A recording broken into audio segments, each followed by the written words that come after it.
Hello my lovely sewing friends, it's Kathryn here and this is Serenity Sews. Been away for a little while and I'm really sorry about that.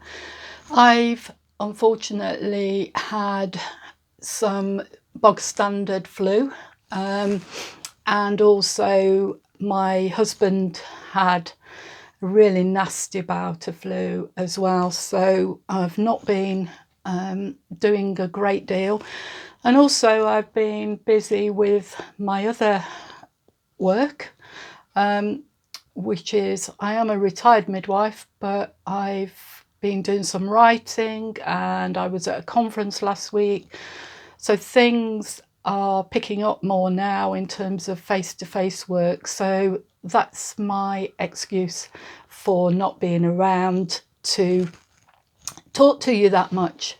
So I'd like to say a huge thank you to all of those of you who follow me. If you don't already, I'd really appreciate it if you would subscribe. I don't know why that matters, but my grandsons say it's important to get subscribers. Also, thank you so much for the comments. They're always really helpful and useful, and I'm very interested to hear from you about what you think, what you'd like, and how I can add more content to my YouTube channel, Serenity Sews, and bring you things that you're actually interested in. So today is my third in the series of A to Z of sewing skills, and today we're going to cover collars. But before that, I'll just stand up and show you. I'm wearing one of my So Frugal makes that I think you've seen before. It's this gorgeous it's a blouse actually by Maison Fauve or Fauve, whichever way you pronounce it, and it's in this beautiful lightweight cotton lawn. Second time I've worn it, but I think it would be lovely in the warmer weather because just feels like I'm wearing hardly anything. So I highly recommend this pattern. And I've just purchased a few more of their patterns, so I'm thinking of doing a few tests out to show you what I think of the other styles, but also other patterns that interest me. So today is C for collars. So collars really make or break a garment, I think, and it's not a neckline.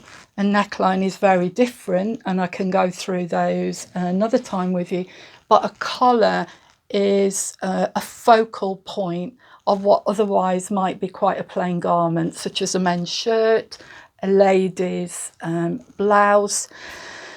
So I'm really fussy about collars, and I've got a few tips and tricks that I want to share with you a little bit later on. But first of all, where do collars come from? Why have we got the garments we have today, and is there a history behind it? Well, funnily enough, there is, as you would expect. So a collar was invented, if you like, as a detachable piece of, I suppose, an accessory, really. And it goes back, as you would expect, hundreds of years. So a collar mainly was worn by people who were wealthy and had money. So that probably wouldn't surprise you. Those people who were less wealthy made collars out of paper, and so they were able to throw them away afterwards, and not that a paper collar is any kind of derogatory fact, but I do know I used to wear a kind of paper collar when I first started nursing, and I also know that within the ministry a lot of paper neck treatments are used. So we're kind of still hanging on to what was quite a statement piece, if you like. So the main point of the collar in those days, back in the 1500s, was that it protected the other garment. So a collar could be put on and was much less expensive to replace than an actual whole garment. So that's quite interesting, I think, that people were thinking even then about what makes a garment more wearable, what makes a garment more practical. They were quite stiff fabrics that were used back in the 16th century, and they could be quite rough. So seamstresses would sew behind the collar itself a softer fabric like kid, which is a goat leather, very soft, easy to handle, or even sheep's wool. So they would be constructed with that to go on the inside. They often were richly embellished, often with jewels, certainly with pearls. We've seen even in the 1950s, pearl collars were certainly a statement to what could be quite an ordinary black dress. So having something like that was incredibly eye-catching. As you go through the different ages and the trends through probably the 1970s, which was my teenage years, my young adult life, we perhaps can remember when men had the long, thin, pointy collars. I can certainly remember my husband wearing that for our wedding. And I look at it now and I think, oh my goodness. But I guess back in the day, it was a statement.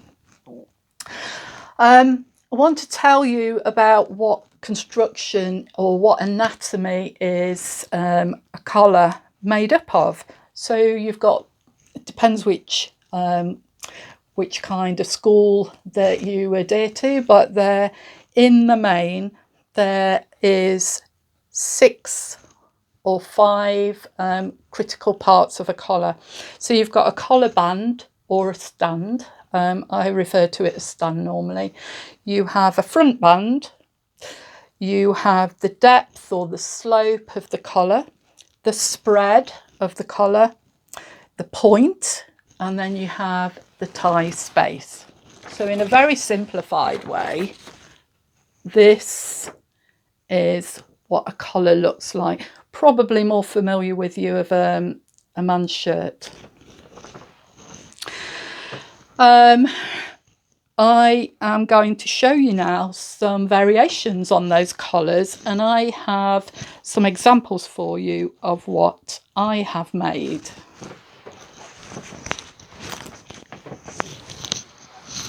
So firstly, this is probably the most recognisable type of collar, made in a cotton poplin, a summer shirt really, and this is the Cali shirt and shirt dress by Closet Core Patterns.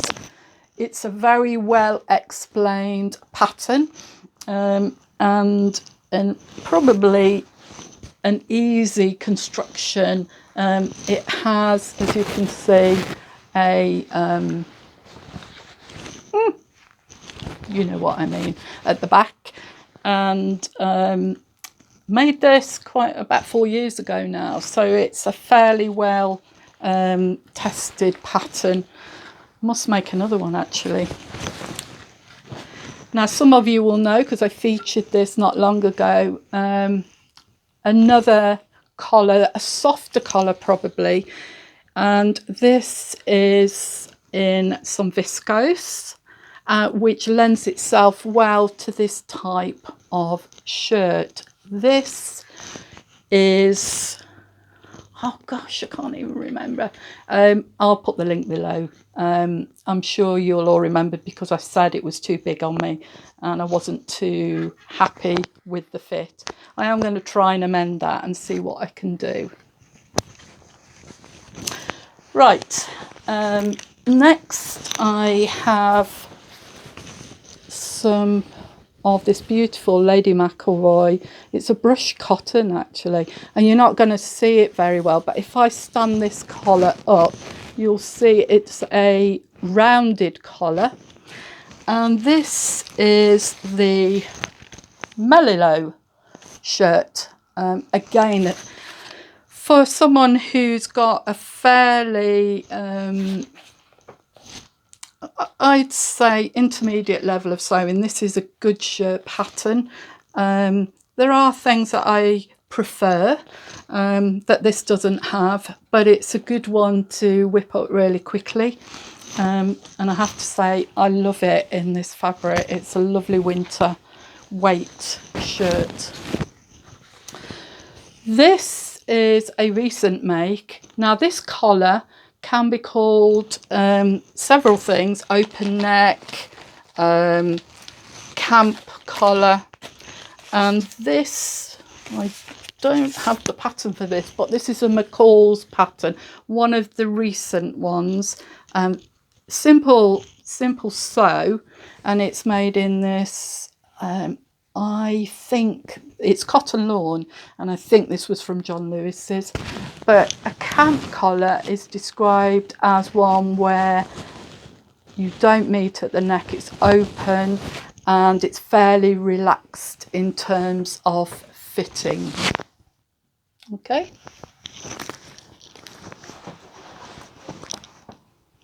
Now, this is a favourite of mine. It's in a viscose linen that I purchased from Cloth Spot a couple of years ago. And this pattern is, one second, ooh, the New Look 6598. And this, as you can see, is cut as part of the extended collar. So instead of having a cotton stand, it is fitted straight onto the blouse itself. And as you can see from the facing, it's very simple, very easy, not a tricky one at all. And from the pattern envelope there, you can see I made that version. A lovely blouse, shirt, whatever you'd like to call it. And the final example I want to give to you is this one that I made, which is the Ashling Blouse by Jennifer Lauren. This was a free pattern I got and I loved it straight away. I love Jennifer Lauren patterns, and I made a B cup in size 14, which is European size 42. And as you can see on this pattern, you have the option to put a collar on the squared neckline. I think that's really unusual, and although I didn't put it on this version, I am going to make another one and add it on because I do think that's a very flattering neckline. And because Jennifer Lauren cuts for bust sizes, I think what I find is that the fit is much better. So I've got some more examples here for you of other shirt patterns. McCall 6436 is a good one, and this again has cup sizes in it. New Look here 6591. I've made this quite a few times, and there's fairly a fair range of options there too. The Sarah shirt, which is by Hand London. I love this one again. It's got a round neck collar, and you've got the option to have short. It is a really beautiful pattern. I highly recommend that one. And one I've not made yet, and I purchased recently, is an oversized shirt, and this is the assembly line pattern. So if you've made this up, it'd be really interesting to hear what you think about that pattern. Now, I have some tips and tricks for you. Collars, it's all about accuracy. I can't stress that enough for you. You really do have to pay attention to your markings, to your circles, to your measurements of the seams. And also, I would say, sorry, I'm talking while I'm moving here. I would say, please mark everything out as accurately as you can, because that does make life so much easier. Interfacing's important. Now, I am going to put a few recommendations in terms of where to look for decent tutorials. But let me tell you about interfacing. I always use woven, simply because it's stable. This is a very lightweight one. I think it's 700, or it may be 710. It is adhesive, so it does actually bond very well, and I've never found it to leave like bubbles or to disengage itself, so highly recommend using some of that for your shirt. I also have a couple of things that I think would help you along the way. A glue stick, which can be used for, if you choose to use perhaps non-adhesive interfacing. This stuff's really good because you can actually stabilize it onto your collar stand. And a point turner. This is just a simple bog standard, but it's rounded off, so you're not getting any danger of the point going through. Right,